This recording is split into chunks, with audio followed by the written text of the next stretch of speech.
மாண்புமிகு தமிழ்நாடு முதலமைச்சர் அவர்களின் சீர்மிகு நல்லாட்சியில் தமிழ்நாடு இந்து சமய அறநிலையத்துறை திருக்கோயில்களில் வரும் பக்தர்களின் நலனுக்காக தொடர்ந்து அரும்பணி ஆற்றி வருகிறது. இதன் தொடர்ச்சியாக தமிழ்நாட்டின் பல்வேறு திருக்கோயில்களில் நிறைவுற்ற பணிகளின் திறப்பு விழா மற்றும் புதிய கட்டுமான பணிகள் தொடக்க விழா.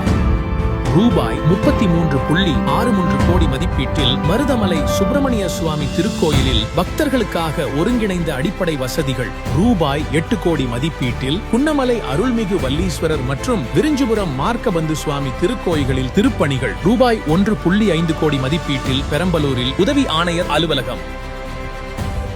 ரூபாய் 15.67 கோடி மதிப்பீட்டில் திருச்செந்தூர் சுப்பிரமணிய சுவாமி திருக்கோயிலில் அன்னதான கூடம், சலவை கூடம் கட்டும் பணி மற்றும் நாழி கிணறு புனரமைத்தல். ரூபாய் 8.27 கோடி மதிப்பீட்டில் சென்னிமலை சுப்பிரமணிய சுவாமி திருக்கோயிலில் மலைப்பாதை சீரமைக்கும் பணி, புதியதாக பசுக்கள் காப்பகம் அமைக்கும் பணி மற்றும் பேருந்து காத்திருப்பு கூடம். ரூபாய் 10.47 கோடி மதிப்பீட்டில் திருவண்ணாமலை அண்ணாமலையார் திருக்கோயிலில் வண்ண விளக்குகளால் ஒளிரூட்டல் மற்றும் பசுக்கள் காப்பகம். ரூபாய் 3.52 கோடி மதிப்பீட்டில் பழனி தண்டாயுதபாணி சுவாமி திருக்கோயிலில் முடிக்காணிக்கை மண்டபம், இரு கலை கல்லூரிகளில் மொழி ஆய்வுக்கூடங்கள் அமைக்கும் பணி. ரூபாய் 3 கோடி மதிப்பீட்டில் காஞ்சிபுரத்தில் இணை ஆணையர் அலுவலகம். ரூபாய் 2.5 கோடி மதிப்பீட்டில் ஸ்ரீரங்கம் அரங்கநாத சுவாமி திருக்கோயிலில் புதியதாக கட்டப்பட்ட பசுக்கள் காப்பகம். ரூபாய் 1.92 கோடி மதிப்பீட்டில் அருள்மிகு பன்னாரி மாரியம்மன் திருக்கோயில் வளாகத்தில் சுற்றுச்சுவர். ரூபாய் 1.56 கோடி மதிப்பீட்டில் காஞ்சிபுரம்,